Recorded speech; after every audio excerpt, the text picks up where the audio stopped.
is the Kim Gravel Show. What was it like working with Oprah?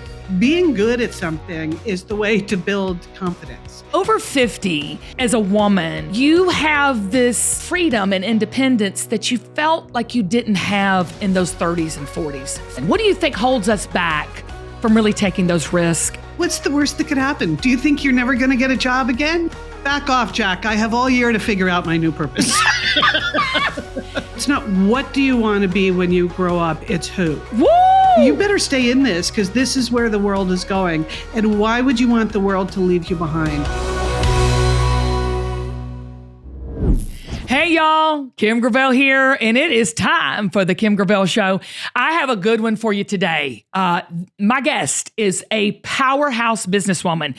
She was the chief marketing officer for the Oprah Winfrey Network, Nike, and National Geographic. I'm telling you, she has been the director of the Magic Boost, a training program to mentor and diversify the next generation of voices in track and field.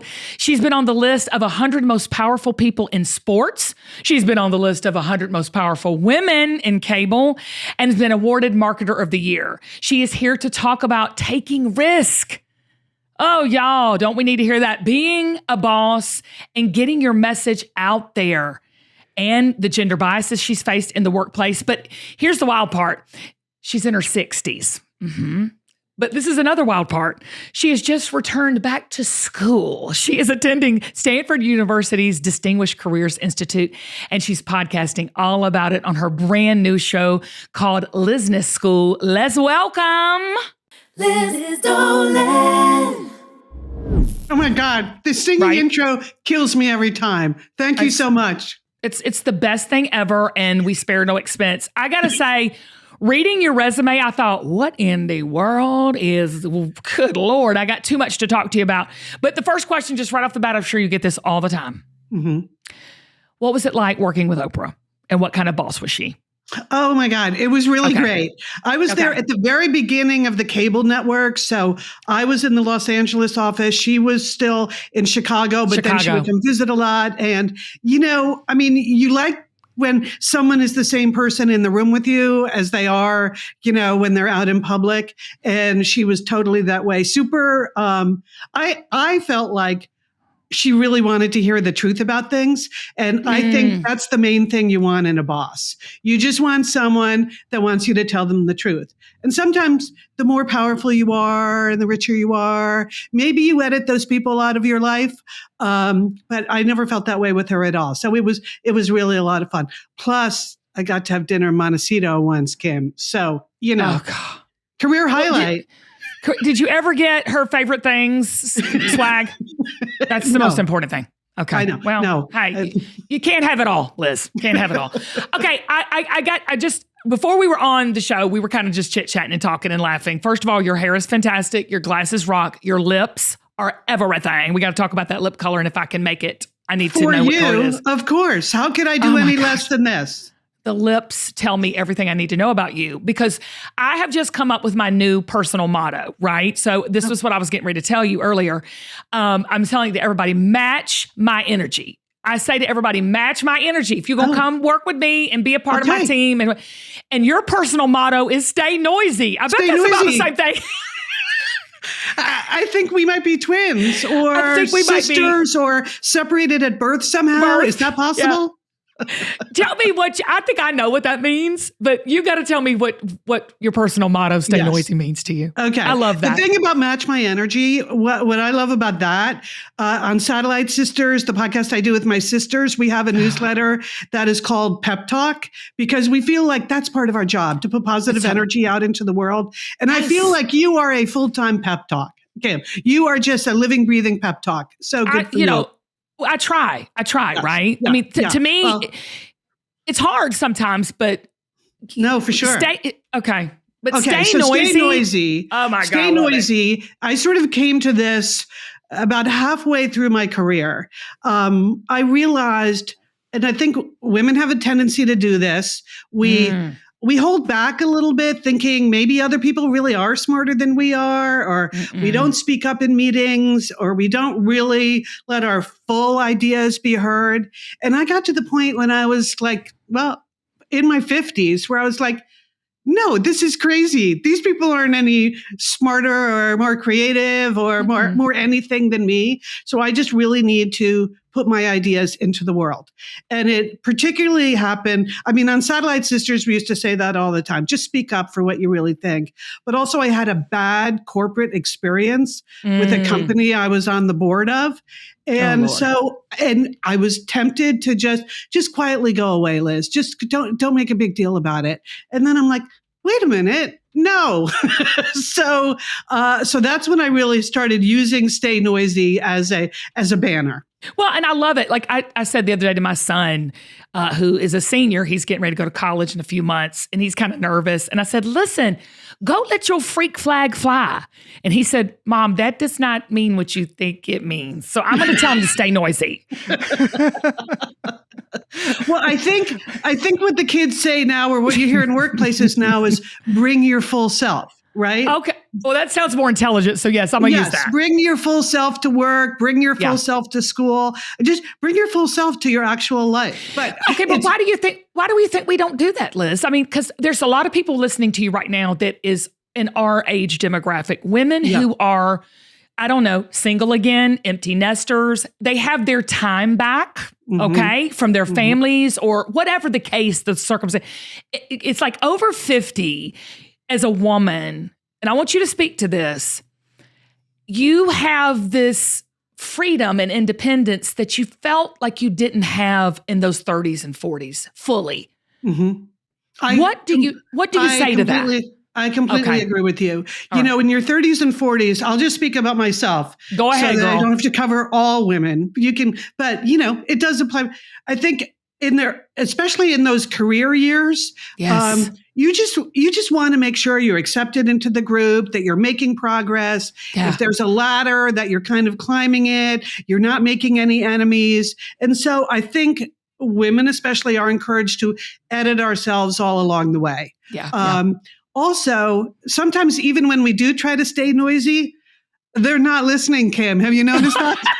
Oh, yeah. So it's sometimes it's not that we're not saying it. It's that it's the hearing part that's not happening.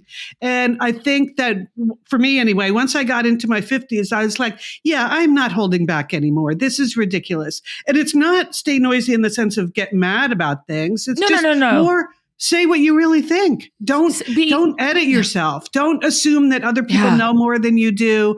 I have found this later part of my life hugely liberating for that reason. Like one time I said that like I no longer feel the imposter syndrome at all, and I got some bounce back from that. People like, oh, come on, you must. And like, well, yes, of course, sometimes you feel a little bit nervous, but do I feel a little insecurity? A little insecurity. Yeah, that's human nature. Yeah. Yes. But do I feel like I'm faking it anymore? No, I do not. I do not feel like I ever have to fake it. And to me, that's what the imposter syndrome is, that you are not worthy of whatever situation you're in. I'm worthy. You are. We're worthy. I just decided, and as are you. You know, you speak up, you put yourself out into the world, you earned it. This is what happened to me growing up. I have the best girl dad ever. So my dad was always a straight shooter, mom and dad both. But I think girls who have strong male role models and father figures in their life really do benefit from it in the long run. And he used to tell me growing up the things that you're saying right now. And I remember I was kind of fearless. Like when I was in high school, I was like, bump that. I'm going to do this. I'm going to do this. And I was even like a little cocky, stupid, young, but I was empowered. You know what I'm saying? And then I went out into the world and started comparing. And don't you think women do that? We start looking, going, I'm not like that. She's prettier. She's taller. She's smarter. She's got more degrees. And I think when I got 50, I was like, oh, she's my friend. Let's help each other. Let's lock arms. Do you know what I'm saying? Like, do you think that's that imposter syndrome, like lane that we all as women walk through? Yeah. And obviously so many of the role models, and not so much in parenting, obviously, but like professionally, so many of the role models are men, or they're people that are different than us in any way, maybe more qualifications. What does that even mean in the world anymore? I mean, we are all creating our own jobs, our own worlds, our own businesses. Look at you. So who's more qualified to do the Kim Gravel show than Kim Gravel? Nobody. Right. Nobody. Nobody. God bless them. If they can, please take it. That's what I say. God love you. I've been trying to replace her for years. Years. And let me just tell you something. Liz, I work with my family too. I work with my sister and like my best friend who's like my sister. So girl, when you can work with family, you can run any Fortune 500 company on the planet. Okay. Totally. I'm qualified, baby. We're qualified. Yes. One thing that I have loved about working with my sisters all these years, because we launched Satellite Sisters in 2000 and we were on the radio. Girl, that wasn't even a thing then. Podcasts weren't even a thing. I know. Okay. We had a radio show for a while and then it became a podcast in like 2008. So I feel like we are OG podcasters. You are. Know? You're the original. And it's just been a pleasure the whole time. But my favorite part of working with my sister, well, we always say it works because we work together by ourselves. You know, we have never gone to the same office. We've never been in the same studio. We work together by ourselves. So you have your own space. That's key number one. But key number two to working with your family is that you learn that like your little sister who used to totally bug you when you were 12 and she was 9, she's got some skills now. She can do the spreadsheets, or she understands like the insurance we need to buy, or everyone guess what? They've all learned a few tricks. They have personal skills, they have professional skills. And so you begin to see them in a whole new way. Yeah. And you know how they always say that everyone goes home for Thanksgiving and reverts to their 13-year-old self? Well, that doesn't happen to us anymore. Because we've learned all these new things about each other and have, both personal and professional respect for each other, it's just been really great for our whole family. We also have 3 brothers, so there are 8 of us all together. Lord. And so you just have to really want to get along, and we do, and it's been great. Well, that's a blessing. I will say though, I talk about like match your energy, and I love Stay Noisy.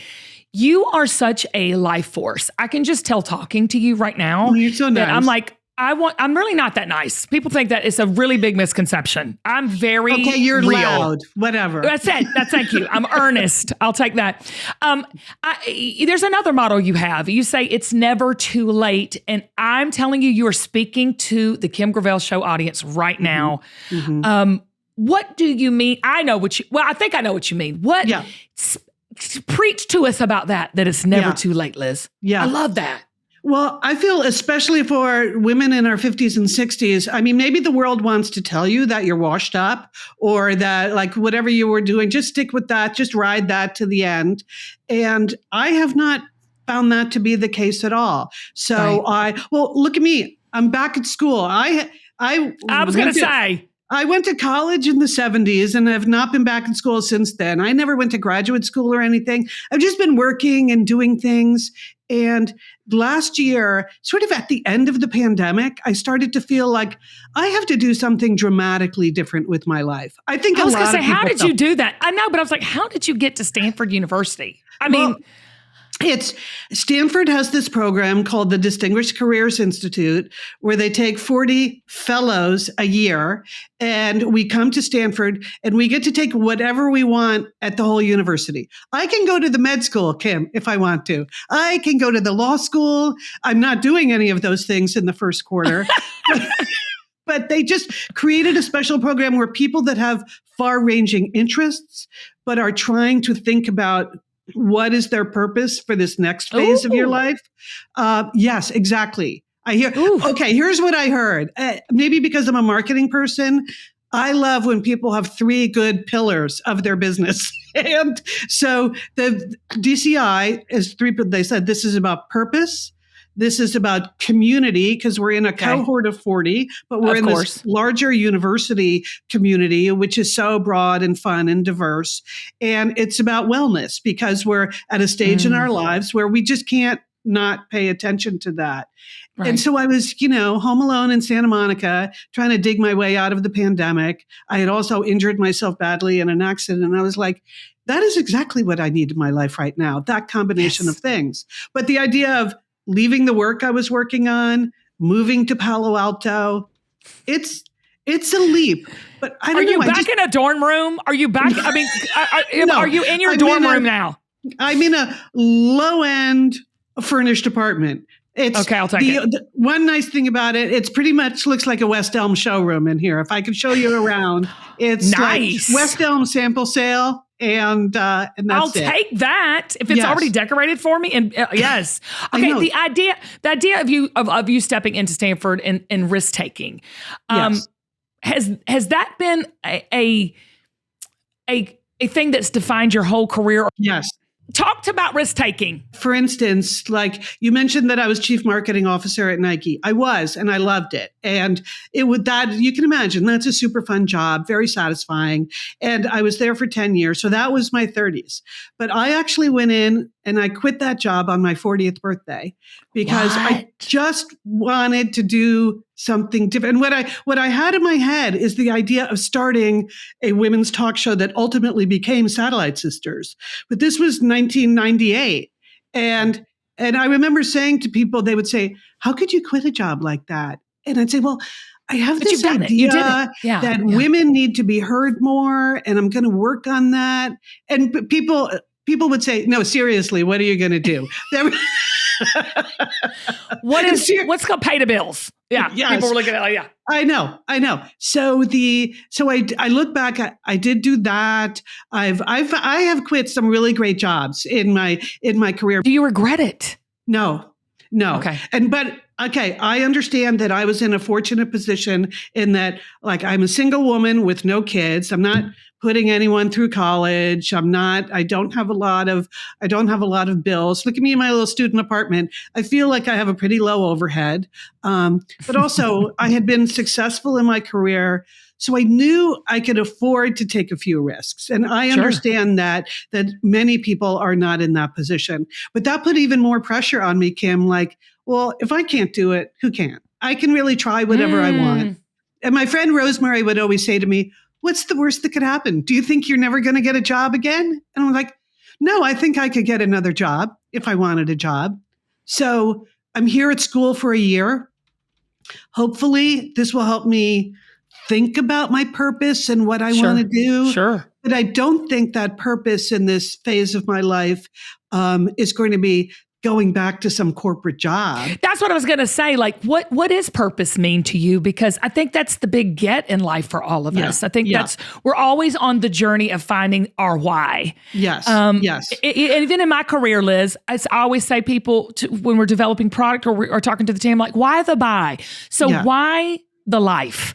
Yes. Don't you think that's the big question? No, I agree. And if you get to the point where you can take a step back and really look at the big picture and really think about, purpose and community and your health all in one big package, because it is, that's one of the things I learned during the pandemic is your community is everything. It's everything. Right? It's everything. It's just everything.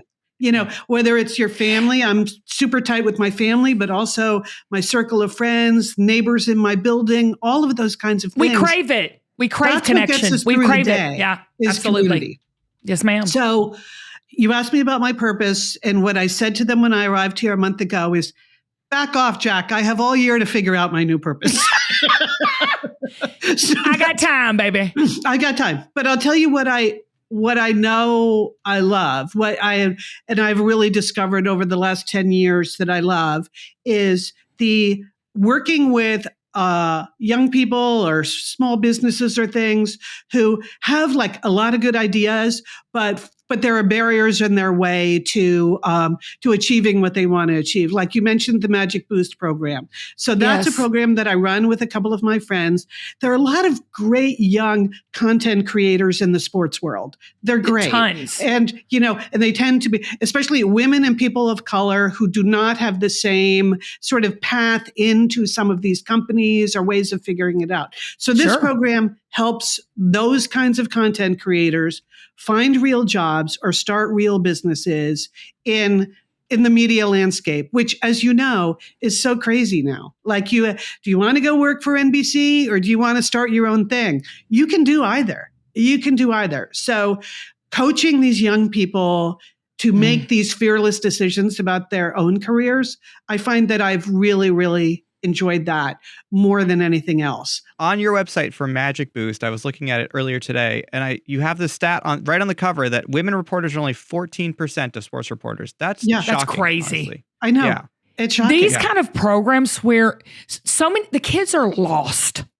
People are lost today on this whole purpose journey. I think that's like, seriously, how many self-help books can we write about it? I wrote one about it. So I know it's like, it is a journey though. I don't know if purpose is destination, but like, yes, right. You say your passion is to really point young people and people in general, women too, in the direction of their purpose. What is the one thing or two things that you, when you're talking to people about this particular subject, how to break into something, holds them back that we all have in common? What do you think holds us back from really taking those risks and, putting ourselves out there? I think you already used the word fearless, Kim. I think it's fear, which is completely understandable. Why shouldn't you be afraid? You have to keep a roof over your head. You have to keep gas in your car. You have to you just can't do whatever you want professionally. You have to make a living. And so the fear that this is something I'm good at, there is a demand for this, but can I really support myself doing this? I think that is hard for people. I also think for, like young women in the business, they don't often see themselves, or I take that back because now there are loads of female role models in sports media. So they do see themselves. It's just that the landscape for media in general, as you know, look at you and look at all the things you do. It's so different than it would have been like 20 years ago, where your goal would have been to get a job at a network or, to work for a team or something. Now you can really start something that is completely yours. Like there's a young woman in the Magic Boost program. Her name is Tiara Williams. It's been amazing to watch her over the last 4 years sort of build her way. She started an Instagram thing, then she was doing a YouTube channel. And just yesterday, she launched her own talk show called Spill the Tea in collaboration. Michael Johnson, the athlete, is starting a brand new track and field league. And she's now the official talk show of this new track and field league. And I was watching her, like what she was posting on Instagram. She manifested the sports talk show that she always wanted, but she works like a dog and she is not afraid. She is not afraid.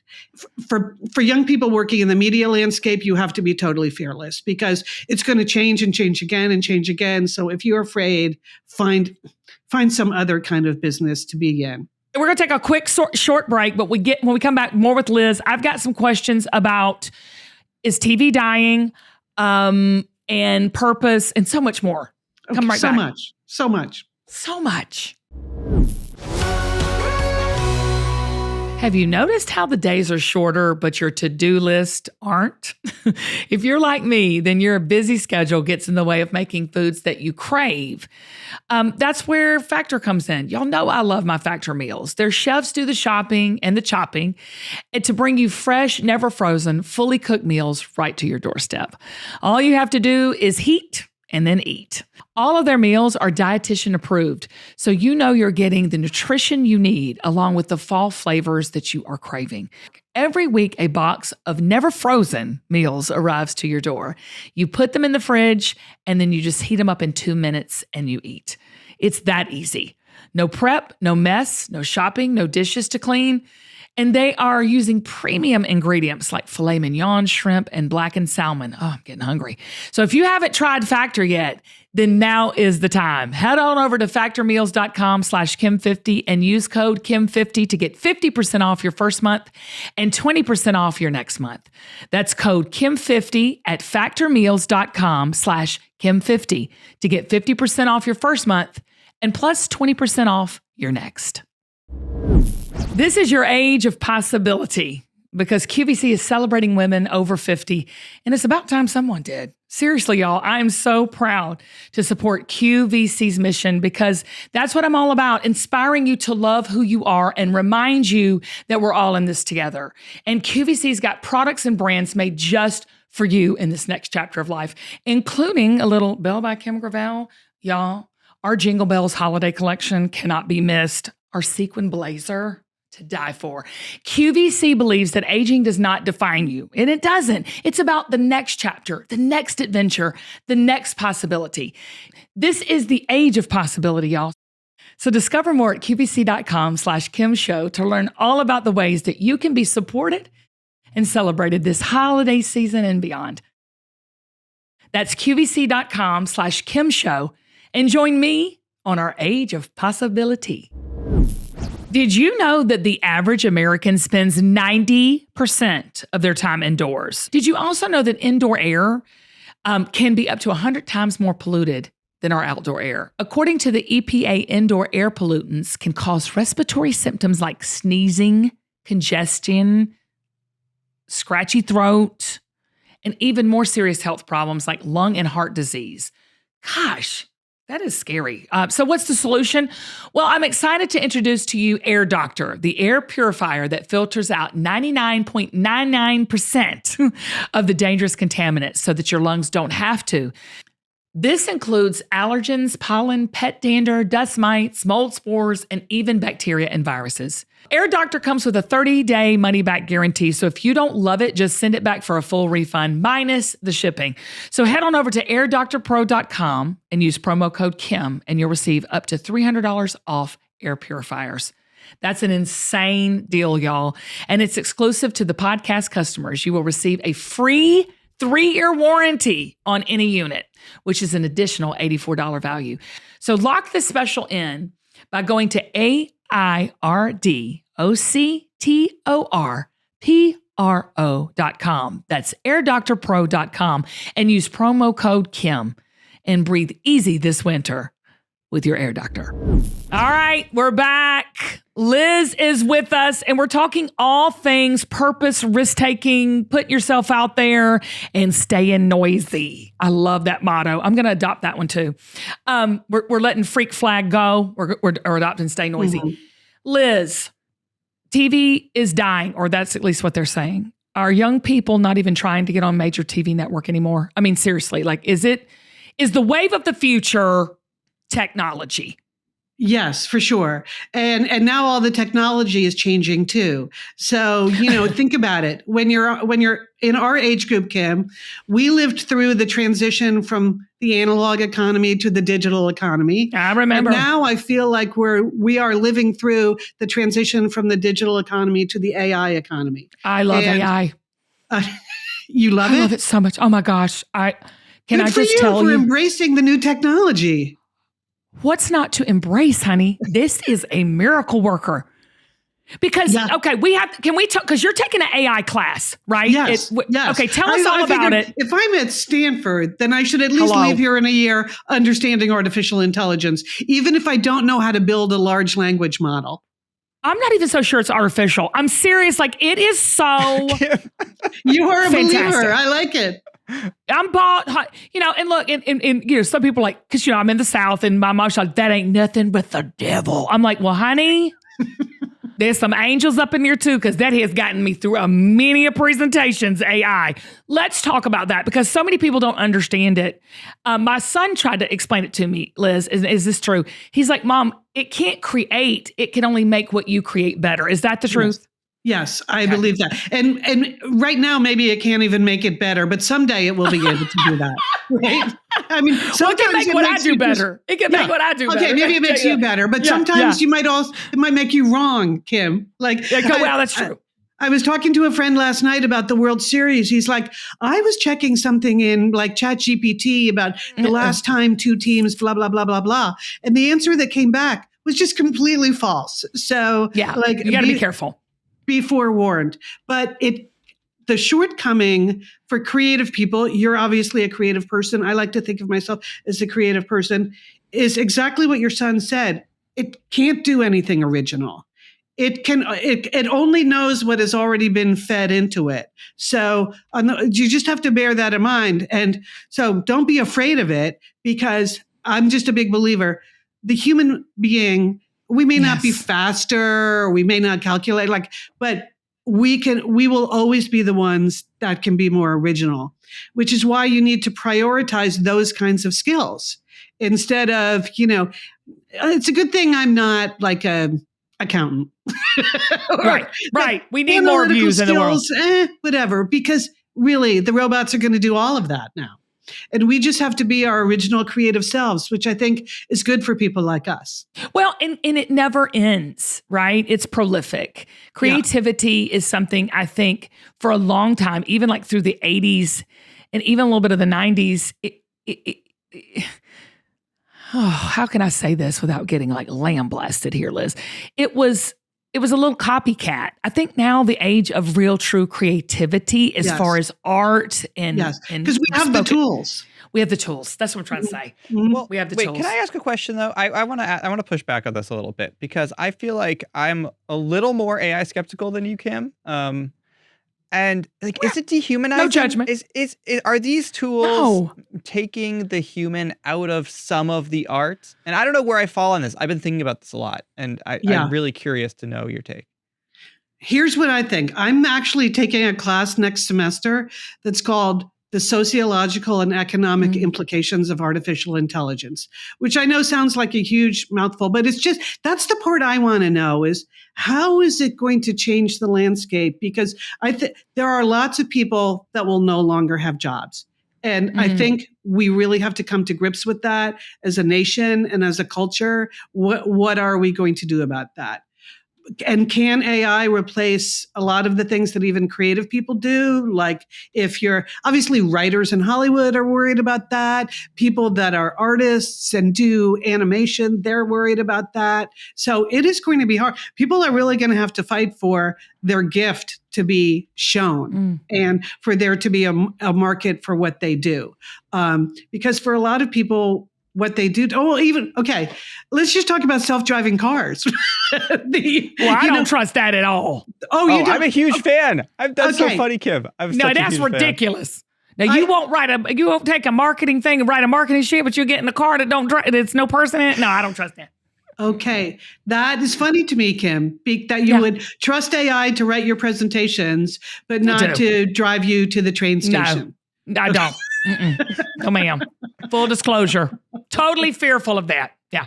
But overall, with all of this, I think embracing the change is going to be the most important thing. Yeah. Trying to stay on top of what are the implications for me, for my community, for people in certain kinds of jobs. And I wish maybe somebody at the beginning of the digital revolution did tell me it was a revolution, but I didn't realize how much of a revolution. Yeah. Well, I guess I look at it as a little bit of an opportunity because in my 50s, and tell me how you stand on this, Liz, and even you too, Zach, how you feel about this, but I've really been very confident in stepping into my boss role. Where a lot of I've been a boss for a long time and I've been a really leader in my own future, but I was always timid and shy. Even I guess with this AI thing, I'm like, I'm the boss. AI, you work for me. Okay. And I have stepped into that role, which I think is we're the boss of our own lives. That's where I think women really, really struggle. Because we give out so much to everybody. Our nurture nature is to always give. How do we become our own boss of our own life and our own destiny? Well, I'm not necessarily an expert on that any more than anyone is. I think you kind of are. I feel like I've made some good decisions to, like, if this isn't working for me Yes. Well, when you say like you love being a boss, I have to say, the most important thing to me now is not to be the boss, Kim. Okay. I am so tired of being the boss. You mean of other people? You mean like people. Yes. Yeah. I get that. Be the boss of me. Yes. That's why. That's what I love. That's what I love. That's why the whole podcast that I'm doing about my experience this year is called Lizness School. I love that. 100% about Lizness, not business. And I just want to make decisions. Right? I love it. But see, that's what I'm talking about, Liz. How did you get there? Because I think all women, especially women, want to feel that way. We want to have the Kimness school. That's what I'm saying. When I'm saying being the boss, I'm like, having your own say in your own life and doing what you want to do, not just always what you have to do. Is that what you're saying? Yeah, that's what I'm saying. And I think the more women have a breadth of experience, both personally and professionally, that teaches them how skillful they are and how smart they are, it's very empowering to be good at something, whether it's your actual job or something you're doing in the home or something your kids appreciate or whatever it is. Being good at something is the way to build confidence. And I think because women on the whole are trying more things, are being given more opportunities to do things on their own, I think it's naturally just going to make us more confident because, generations of being told, no, this is your lane. You stay over here. We'll take care of all the rest of it.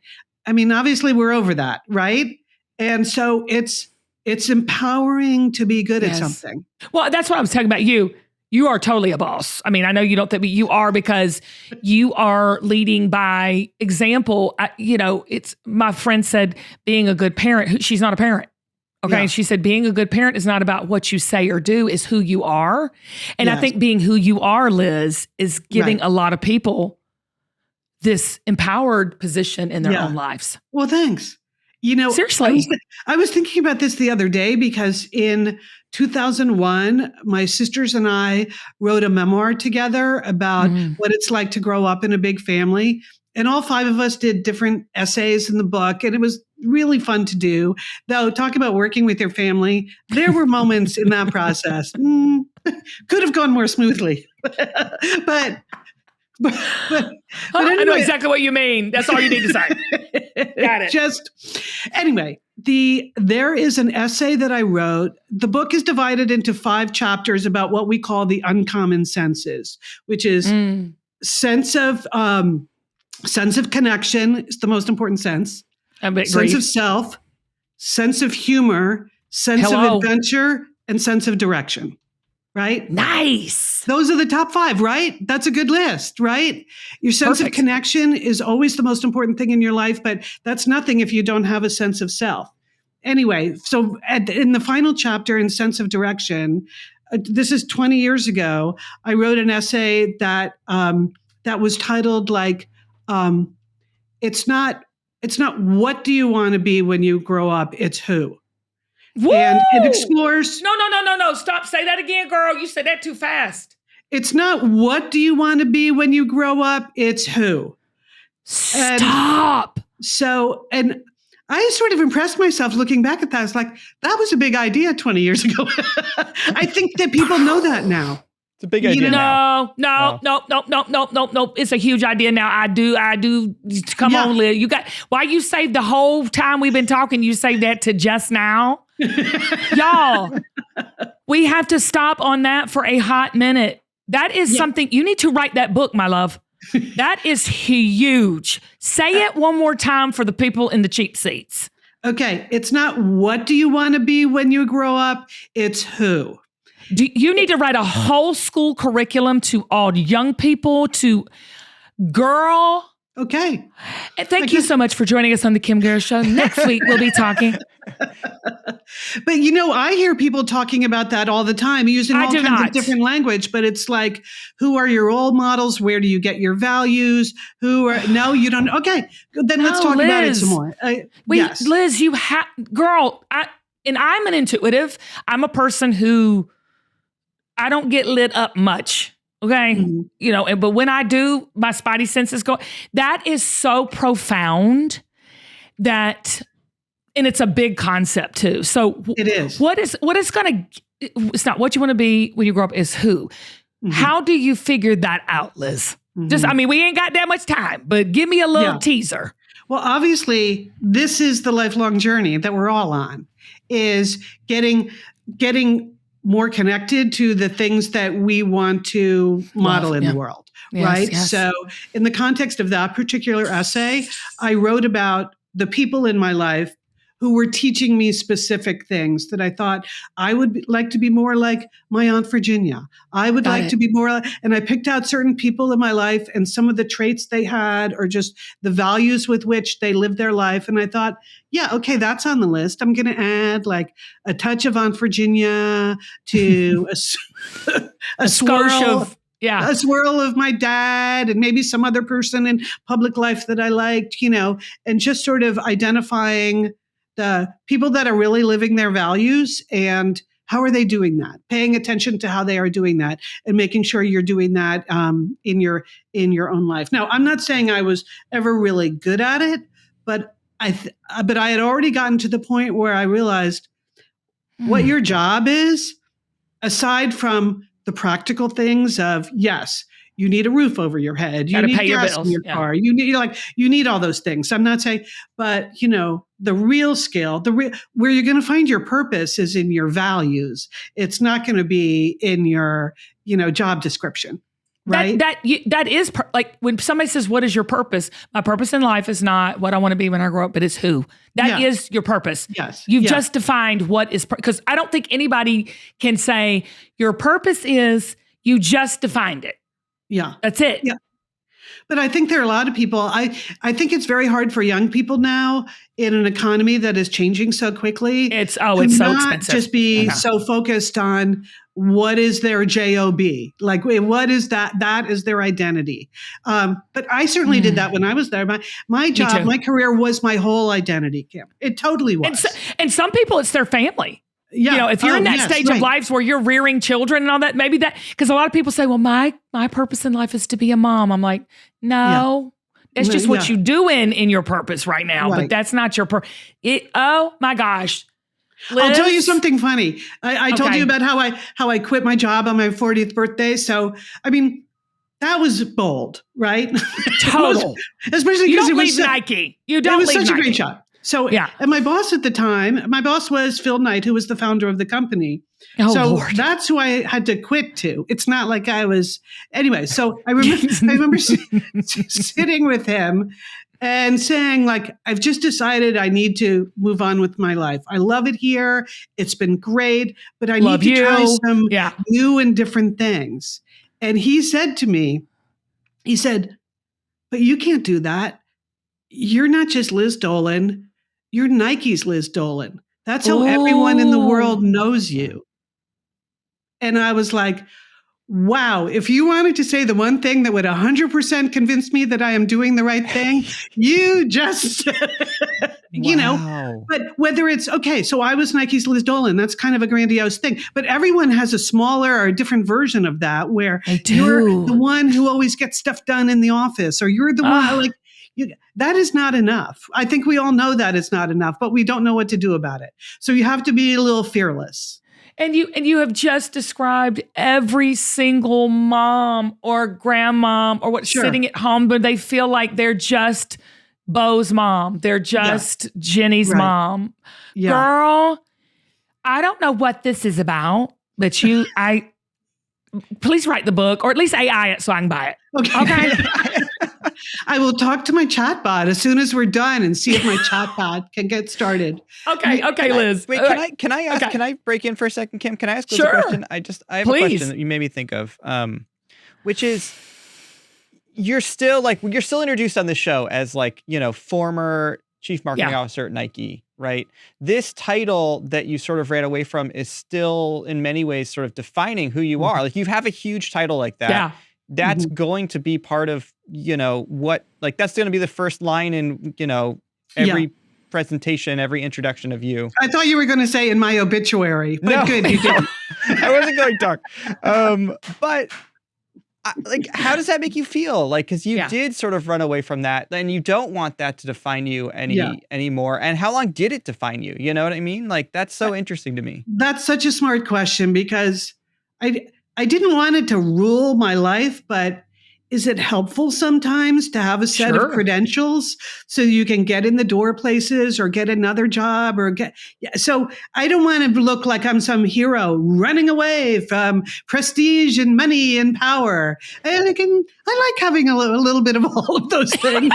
Me too. It would be nice. I just didn't want to devote every waking minute of my life to being that person. So I have a blend since that moment, and that's obviously more than 20 years ago because I'm in my 60s. I have moved in and out of corporate jobs into more creative jobs. If I tried to map for you my actual career path, it's super unusual because I'm like I'm off here doing Satellite Sisters as a podcast for a while, but then I'm working for Oprah, but then I'm back now, Satellite Sisters. Now we're writing books and doing speeches. And so I don't know. I never fully gave that up because who doesn't love a little bit of that, and it is what I did. Well, but it doesn't define you really. It's just part of what your journey to living your who, right? Yeah. I mean, like I love the fact that this year my job title is fellow. That is, let me tell y'all something from somebody who's just street smart. I don't even know what that means, but it sounds fancy. It sounds so grandiose. What does fellow mean? See, people, my friends, when I told them I'm going to be a fellow at Stanford, they assumed that I was going to be teaching at Stanford. And I'm like, oh no, this is a way better gig than that. I'm a student. I get to just go to class. I don't have to do anything. I mean, and there's no pressure. You don't have to make straight A's. I don't even have to take the exams, Kim. I don't have to do any of that. No. Oh my God, I've just found my new calling. I'm a fellow too. Yes, we should all be fellows. This is a new reality show. You go to college with Liz. Bo. No, I was going to go with Liz. Forget Bo. I'm trying to get rid of him. Liz. Okay, sure. But no, with your son, We're trying to get him out of the house. I'm going to live with Liz in my West Elm apartment next door. It's okay. Stanford is Stanford for a reason. It's a pretty nice operation, Kim. I had never really spent any time here before. I like it. Do they have a good cafeteria? Do they have a good cafeteria? Oh, yeah. Yeah. Okay. And they've got a Starbucks. They got a Starbucks. Oh, yeah. All over the campus. Okay. I enjoy the pool. It's all very nice. But it's, it's like you have a lot of people who have been thinking about things for a long time. And working on things. And what I like about it is that they're experts in things, but they're not pundits. They're scholars. It's different. Ooh. And I know scholars sounds very highfalutin, but they've really thought about this and they've really researched it. They've got experience to match their knowledge. They're just not some pundit that wants to spout off on something. And sometimes I have no idea what they're saying. I even in my art history class yesterday, the professor, he's sort of a flight of fancy and he's talking about things. I'm like, okay, I'm going to write this down because I have no idea what this means, but obviously I need to think about this. It's just, you know what? It's stimulating. It's stimulating. Yeah. And I think what I'm hearing you say is when you say stay noisy, stay out there in the game, Yes.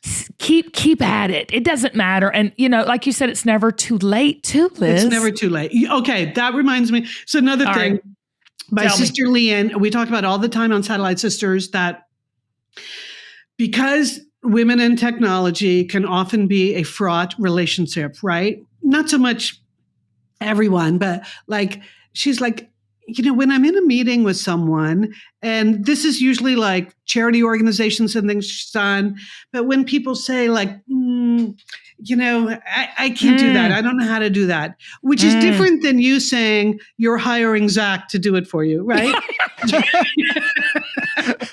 It's a whole different. It's a whole different thing. But she's like, when I see women just sort of taking themselves out of the conversation because it's technology, I feel like saying, come on, you better stay in this because this is where the world is going. And why would you want the world to leave you behind? And that's the way I feel now about this technology stuff. I don't have to learn how to create my own large language model. But if I don't understand it, then 10 years from now, I'm going to be that person that can't even buy anything in a store, I remember when my mother later in her life, she got a job and she had to operate some fancy new cash register. And it was just beyond her at that point because she didn't know how to do that. And none of the 20 somethings in the store were going to teach her how to do it. I think we have to be aware that things are moving very quickly and we should try to keep up with them. Well, I have to tell you this because you're talking about your mother in the cash register. There's nothing more exciting than your 79-year-old father obsessed with TikTok. and getting TikToks from him at all. Seriously? It is the most amazing thing ever. The TikToks he sent me, they're from medical things to people like pranks. I mean, it is just, so I love what you're saying. Stay curious. And that's what you're doing. About that. Stay connected. That's the Liz School. Yes. It goes back to fearlessness, right? Yeah. If you have a fear of your phone, or a fear, I haven't signed up for TikTok yet because I have a little bit of an addictive personality, and I'm afraid I will never come out of that rabbit hole. You will not. I'm obsessed with TikTok too. That and AI. I'm basically just a tech junkie who hates tech. So maybe I'm lying to myself. I'm Gen Z, Kim. Yes. I'm Gen Z. Yeah. Well, I want to say this, Liz. You have got to come back on when you develop and write this new book that I feel like you're going to write that I'm going to pick up and read. Okay. You need to come on and be back on the show. But I got to do something before you go because I ask everybody, we do rapid fire, and you're going to have absolutely zip problem with this. So when I ask you the question, what comes up comes out. No hold back. I don't care what it is. What comes up comes out. That's another way of saying stay noisy. Okay. All right. Yes. Go, guys. Stay noisy. I'm inspired. Okay. All try me. No, I'm inspired today. Rapid fire questions. Who is the best boss you've ever had? The best boss I ever had. Actually, Phil Knight, who I mentioned, there was one point in my career where he offered me a job that was a big leap for what I had been doing. And I said something that you should never ever say to a person trying to give you a promotion. I said, I don't think I'm qualified to do that. and you know what he said? He said, oh, you'll figure it out. You'll figure it out. And I just always thought that's what you want you always want a boss who believes you can figure it out, whatever it is. If your boss doesn't believe that you can figure something out, go get a new boss. So that level of confidence in I know you don't have any experience doing this, but I feel like you are capable of this, even if you don't know you are. Well, does that relate to husbands too? If they can't figure it out, should we ditch them? Husband's not my area of expertise. I wish I could help there. Okay. All right. Well, that's another podcast. I have a question about Phil Knight real quick, because I'm just going to nerd out for a second. I've read Shoe Dog, phenomenal book. So great, right? Yeah, really great. Was Seen he the movie. Hands off? He seems like he represents himself as the super hands off boss. Yes. Was he just go for it? Yes. That's amazing. There were certain things that's so interesting that you noticed that in the book, Zach. There were certain things that he cared a lot about. Right. But most things he was like, well, okay, I assign that to you. Just go away and do that. Just don't, I don't want to use bad language, but he would say, don't F it up. That's it. That was the whole brief. That was it. I mean, he hated advertising, right? For a long time. He was super against advertising for the early days. He just didn't believe it would work to create an emotional connection with sports that he believed in so much. So, but yeah, he was a good boss that way. Maybe I feel like my parents were this way too. We refer to it as benign neglect. I mean, I don't think parents are allowed to be this way anymore. But our parents. but wish we could. I wish we could. I mean, they would let us do the craziest, just craziest things. Yeah. And, there were 8 of you. How would they even keep track of all of you? Oh, that's right. I know, but y'all, that was, I don't know. They have, my mom and dad, I mean, I just had to figure it out myself. Yes. Both my parents worked. I was just, there's something to that. Yeah. I felt like the way my parents were, as long as they didn't have to drive you there, then you could go do it. You could go do it. As long as you had your own transportation. So we could take the train. We lived an hour outside of New York City. We could take the train into New York when we were 12 and go wander around. I went to Chicago at 14 by myself. Yes. I flew, took a taxi. I was 14. I would die if I would never send Blanton at 15 to do that. Let me ask something. And did they ever help you with your homework or anything? I mean, my parents were like, if you fail, you fail. If you're an idiot, you're an idiot. No. My parents are no longer with us, but if you asked my parents 10 years ago, What did Elizabeth major in college? They would have no idea. They would have. Liz, I'm doing algebra 3 now. I'm learning freaking algebra 3. Oh my God. It's torture. God bless you. Okay. I couldn't even do it when I was that age. I'm like, never mind now. Oh my God, I'm a total idiot. Okay, here we go. Why are you the least likely in your family to host Thanksgiving dinner? And there you go. Well, yes, I was always the person who was assigned to bring ice for Thanksgiving, Kim. It was like that. No judgment. You got to have ice, baby. It was I was the single girl, busy job. I always had a global job, so I was just away a lot. Like I was not, ever like home to do the domestic arts in general were just not really my area. The domestic arts. But I have to say, during the pandemic, the one thing I accomplished is I taught myself how to cook, Kim. I will. Good for you. If you ever come visit me, I will make I'm coming. I will make you Ina Garten's roast chicken, and you will enjoy it. It's just a roast chicken. I'll be there. It doesn't matter. Roast chicken is an art. It's got to be moist. Okay. Exactly. Who would you exchange bodies with in a Freaky Friday? I don't know. This summer, I watched a lot of hours of the Olympics, Kim. Oh, okay. And when I see these athletes that can just do it's a miracle. I know. Such amazing things. Is it a good answer? Katie Ledecky breaking more world records in the pool? Is it Simone Biles? I do a lot of work in the track and field area recently. And when you see runners like, Gabby Thomas, I'm sorry, or just like I think the modern female athletes are just so strong and great at what they do and fearless. So I don't know if I can pick one, but wouldn't it be, can you imagine being like an Olympian? Wouldn't it be great? I cannot imagine it for myself because I'm the biggest klutz on the planet, but I wouldn't. Same. That's the best answer to that question we have ever received. Oh, okay. That really is. Can I just say, I have a physique for Olympic curling. I think I could make a play at that. Okay. Yeah. Liz, on the next podcast, it's going to be called Know Your Limitations, and Zach is going to host that play. I really was thinking when I was watching all those, very small sports in the Paris Olympics, like, okay, so the next LA is the next games. I live in Los Angeles. Oh, Is there a sport I could take up now and be good enough to actually compete in the LA Olympics? My answer was no. Even for the things that seemed doable. But for a lot of people out, some of those things are not those sports that only have like 100 people in the whole world that play them. You could get on an Olympic team. I know. You could get on. If we started now, that's right. Okay. What would you spend $1 million on yourself for if you had it right now? That's a great question because I already got my answer. Really a hard question.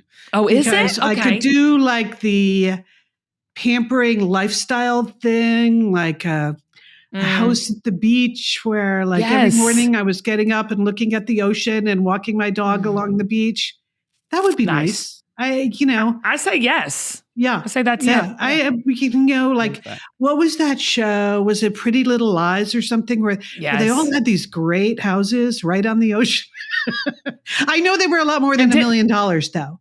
So, well, I mean, it could be a little house. It could be, Yes. Oh yeah. I second that spend.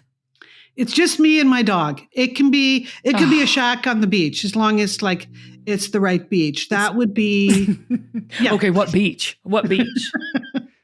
I don't know, Malibu. Because you want a shack on the beach that then you have a lot of very beautiful people walking by, right? Right. You can visit. Yeah. Okay. Or any island anywhere. Fine. Turks and Caicos is lovely. Oh, okay. I'll add it to my list of places I must go to. You must go. Okay. What was your last text message and who did you send it to? I believe it was to my sister, Leanne. Okay. So she's my youngest sister. And you said? And at some point, can you teach me how to do a link tree? See? Always trying to get on top of the technology things. That's right. That tells me about who you are in the family. That's all I need to know. You're the go-to. You're the go-to. See, really because, so the listener show, the new podcast, I just launched it this morning. And then I was sort of scrambling around trying to figure out, well, what else do I need to do? And I realized that like in my Instagram bio, I need a link tree to like, and she does all the link trees in the family. So that was my last. And there it is. There's a picture of it. There I am. I love her. I wish my sister could do anything with technology. And she's a good sister, so she immediately called me. She didn't even text back. It's nice when people actually call you, isn't it? I know. Sometimes. That is nice. That's sometimes. Right? A phone call sometimes or 200 texts. Great. That's the choice. A 3-minute phone call or 250 texts. Yeah, no, okay. I'm in the 3-minute phone call world. Yeah. Y'all, I'm in the text world. Zach knows I'm in the text world. I know you are. For someone who has an aversion to technology, I use it quite a bit. Okay, if you could take a class taught by anyone in history, this is the best question for you right now where you are, Liz. Who would it be and what would the class be called? Okay. Yeah, biggie. It's a big question. Here's what I never taught in school. Okay. Like, once I got out of high school, I was like, yeah, science, just me and science, it's not a thing, right? Science can suck. Yeah. It really can. And I went to a college where we didn't have any distribution requirements, so I was not required to take any science classes, which I truly, I regret that. Yeah. The standards were really low at Brown. Yes. I know, but we could just do whatever we wanted. I mean, that's why I liked it. Okay, Zach, Liz went to Brown University. That's what I'm saying. She's like, oh yeah, we didn't have the science. She went to Brown. Yes, but it was a free-for-all. And that's what I signed up for. But so... it was the 70s though, right? So it was the 70s. Yeah, it was... So, oh my God. Okay, so I've already told you I'm a water person. I'm a beach person. Yes. I would like to take a course about the oceans from Jacques Cousteau. Can I do with you on? Yes. Can I do it with you? Okay. I mean, I'd like to explore the oceans. Will you take all my tests for me? Can we cheat or use AI? Can we do that? AI, yes, right. Okay. You don't have to take the exams in this school. This is just something like that to just really that was a brilliant get out there into the planet, understand the science of what's happening, it's brilliant. Enjoy it. Like, I would like that. Appreciate it. Yes. Yeah. Okay. Participate in it. Here is something so frivolous. Who is your celebrity crush? I was just talking to someone about this last night at dinner. Of course. This is going to be a sad answer. No, it's not. I am still surprised how terrible I feel about the death of Matthew Perry. Like, I don't know why. I agree with you because I think it was senseless. I think it was totally senseless. Yes. It breaks my heart. Mine too. And I read his autobiography, and in the book he says, by the time you read this, I might be dead. Like he was just he was in manifesting such a grip of his addiction that even every time he said, okay, I'm clean for now, he knew that might not be forever. For now. Yeah. And so when he actually did die, I just felt like, oh my God, it really got him. He kept trying and trying and trying and trying and trying. He tried. So that's not your average celebrity crush, but I just felt, I was really surprised. I was surprised how deeply I felt that because, I mean, just what a guy, right? Well, he was my favorite guy friend. Do you know what I'm saying? Yes. He was goofy. He was fun. I agree with you. No, who's the guy? He's everyone's new favorite celebrity crush. The guy that was in Twister this summer. What's his name? Oh, yeah. Everybody loves him. And I do too, Zach. I don't care. It doesn't have to be original. Glenn Powell. Glenn Powell. Is it purely physical? Like you just think he's hot? Oh, yeah. Yes. Okay. Right. Yes. Okay. But he's got kind of the drawl and he seems like an easygoing guy, but super sexy. Yeah. Unassuming. Glenn Powell. Yeah. Okay. Okay. What is your favorite junk food, both salty and sweet? When I go to the movies, okay, it's still Raisinets for me. So that's, I know that was not your question, just movie food, but no, but it was good. That's a good one. That's a good junk food. That's good. I would never eat like Raisinets in real life, but for some reason, right? It's only for movies. It's irresistible in a movie theater. Okay. What's your salty? Do nachos count as junk food? 100%. Okay. Yes. I love nachos. Now, do you like okay. I'm sorry. Cause I love food. Clearly.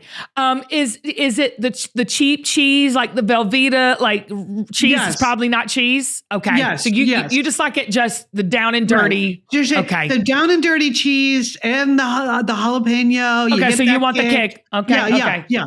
So, and again, it's not like I make that a lot for myself, but when you have it, it's just so delicious. It's comfort. Right? I know. That's okay. Yeah. So let me just say this to you, one last rapid fire. When it comes to the Lizness School, what do you want people to take away from this platform? I want people to take away that it's always worth thinking about all of the choices you are making in your life. Like we said at the beginning, it's like never too late to say, you know what? I think for me now, this is the path, not that. And how you explore that, I mean, I'm doing it in my own way, which is why I'm going to kind of live it out loud on Lizness School. I'm going to try a bunch of things. I think it'll be fun to be like with undergraduates. How is that going to change my life? I think it probably will, right? It will. Yeah. So that's what it is for me. Like I'm trying to explore all kinds of things because it's never too late to take a different path, to do something differently, to get rid of 9 out of the 10 things you're doing and just do the one, whatever it is for you. But taking a thoughtful approach to that is thoughtful, fun approach to that is my goal. I love it. Okay, well, y'all can find Liz on Instagram at Satellite Sister Liz and Facebook at Liz Dolan.